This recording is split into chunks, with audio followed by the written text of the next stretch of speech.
Hey everyone, my name is Ankur Upadhyay and welcome to the Ankur Code. In previous video, we already learned about the lazy row and the lazy column. And in this video, we are going to learn about the state. So welcome to the Hawkwood guys, and Professor Ankur Upadhyay will teach you about the Jetpack Compose. So what is state and how can we handle the state? And what is mutable state of? So let's see this Marauders map from Harry Potter. So when anybody change their position, this map will update you that where he is actually is. So that's how the mutable state of working. So when the state is changed, it will update the composable function. So let's see with an example. So let's click on that button. As you can see, it's showing some loading and data loaded. So how can we create it by ourselves? So let's create a function. Name it as my counter, and I'm just use a column here. Make it as modifier, fill with maximum size. Horizontal alignment will be center. Vertical alignment will be center. Okay. After that, I'm just creating a button, and on that button click, I want to change a variable, which is name count, which is 0, and I want to update the count. And use this text, which is normally increment. Use some text for showing some values from the count. Make it so big so we can easily show this. Okay, let's see the preview for this. As we can see, this is a preview from the my counter. If I let me remove this preview so we can understand it. And if I use click over there, nothing will happen because it's a normal kind of variable, and only the mutable state of variables can update the value. Means update the value, we can use the normal variable as well, but use the by keyword. Okay, why I'm used by? Because we use the delegation.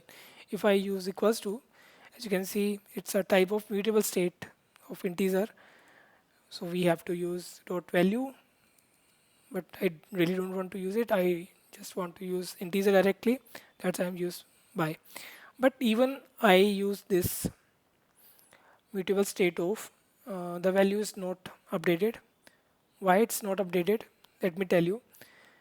So program start from there, and count variable initialized to 0, and whenever user click on that, the counter value is 0, so it will set into the text, as you can see. So whenever the value is changed, it will update to the composable function that my value is changed, so recompose it. So composable function create a recomposition. So because it's not store the previous value, because 0, then recomposition happen, this whole function call again. So initial value is 0, and it show the error that we are not using the remember keyword over here. That's why it is not able to save the value. Let me show again. Now it's going to work completely, as you can see this. So what's happening now? We run this. What happened now? It initializes 0, and then 0 is set. When value is incremented, it will tell to the recomposition to recomposable function, and when the value is recomposed, okay, uh, we have the remember which has the previous value, which is 0, so it will increment to the 1, and after that it will come again to the text and set 1 over here, as you can see. When I am enter 2, so it has recompose again, and it already have the value which is 1, so it now it become 2, so it will set into the text. So that's how it's going to work. And if I some change the orientation, so configuration changes happen and value is changed to 0. If I really don't want to do this, so we have the remember savable. So if I'm using this, so what's happening now, it will set 0 into a text. When user click, it will 0 to 1. It will check remember have the value, and even if I change the configuration, so when the configuration changes, so remember savable have the values, so it will show you the latest value. Okay, if I increment 3, you can see now we have the updated value. So that's how we can use mutable state of remember and the remember savable. And next we have that remember coroutine scope. So how can we use it? Because we know that we call the APIs on the button click, and this API we are calling into the coroutines. So we can use delay for the 3 seconds. So it show the error that coroutine can be called within a scope suspending function or the coroutine itself. So we have to create a scope for that. So we can use the scope and can use the remember coroutine scope. If we create that scope over here and launch, as you can see, we can easily call the coroutine functions from there. And I already use into this starting example, as you can see. I will show you. So whenever user click, it initialize the empty value, and then it will set the loading. Whenever it's set the loading, it will call again, and into the my text where I'm using the text. You can see this, the normal text. It will set the loading. Now it set the loading, and after 3 seconds the state is changed again, so it again call the recomposition, the composer function, that recomposition should happen, and the latest value will be set into the text due to the recomposition. That's how this going to work. One important thing I want to tell you, that the state hosting, which is a favorite topic for the interviewers. So what is state hosting and how can we use it? Let's see. So we are using button over here and also over here. If we are, we can make this button common. So how can we make it a common button? My button, and in that I'm just use some text to show and to set the default value over here and use the on click. And into the on click, I use the unit. And okay, I'm just going to use this button from this to this, and I really don't need this. And the counter will be not going to update over here, so we can use the on click. And in place of increment, I'm just use the text over here. So how can we use this from my button? And in this my button, we can remove this previous thing, and we can pass the increment. And so what will happen whenever we click on that button, this high order function or the lambda function will call, and it will pass the state. And on that click, I want to update the count. So it will same working like the button is previously working, but what we can do, we can use into the multiple places like my button over here and in that I'm just use the get data,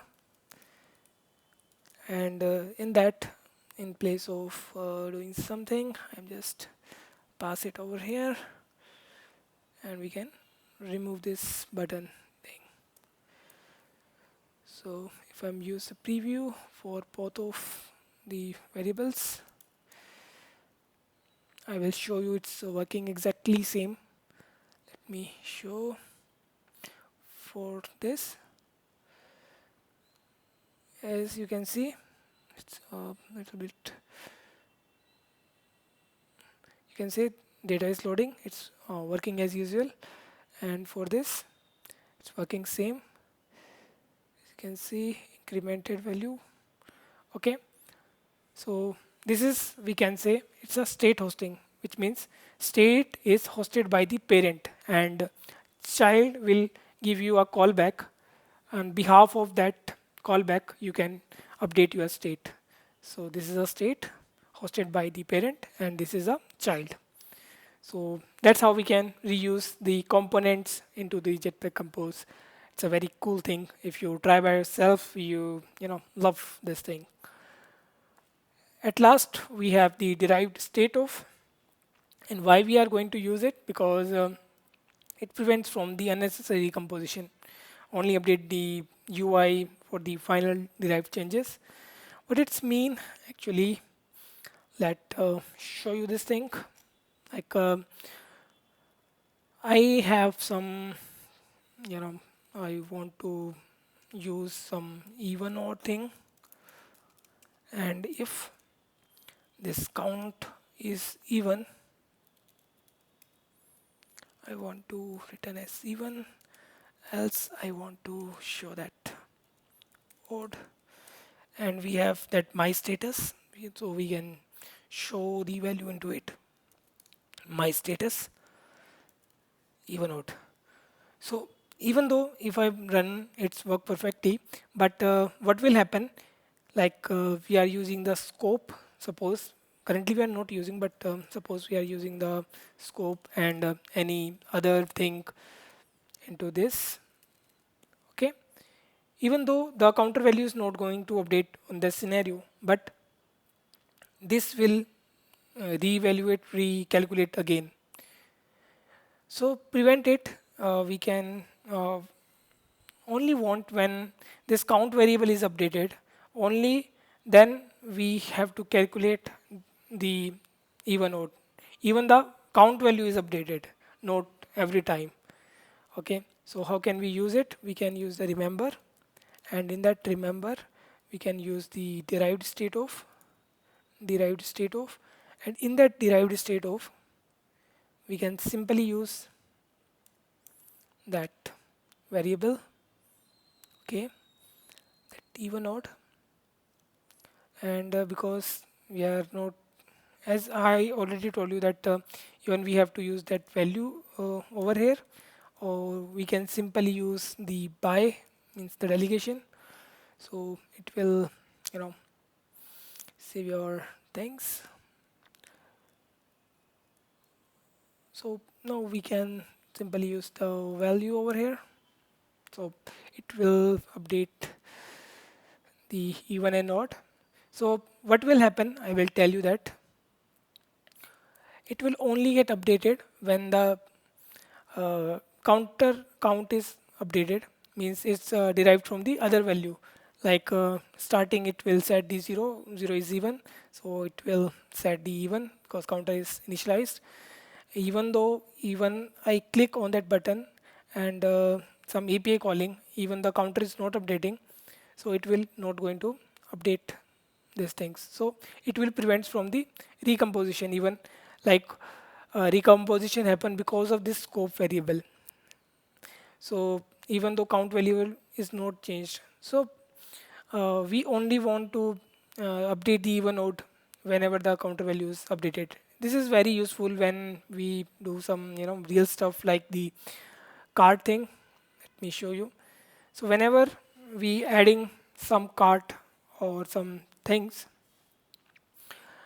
we only want to update our total price onto this position, as you can see in this total price. So let me show you this thing. Even I update the address, so decomposition happen, so that the price is recalculate again every time. So to prevent this, we can use the derived state of. So whenever the cart item is updated, only on that period of time or the discount is updated, only that it will recalculate the total. Otherwise, it's not going to recalculate. What does it mean? Recalculating, it will, not unnecessary recomposition updates over here, which saves our CPU time. So I hope you understand. So I will suggest you to, giving your homework like this. And if you have any doubts, any things, if you want answer, you can ask me into the comments if you have any doubts. So thank you so much for your time and have a great day. So thank you so much.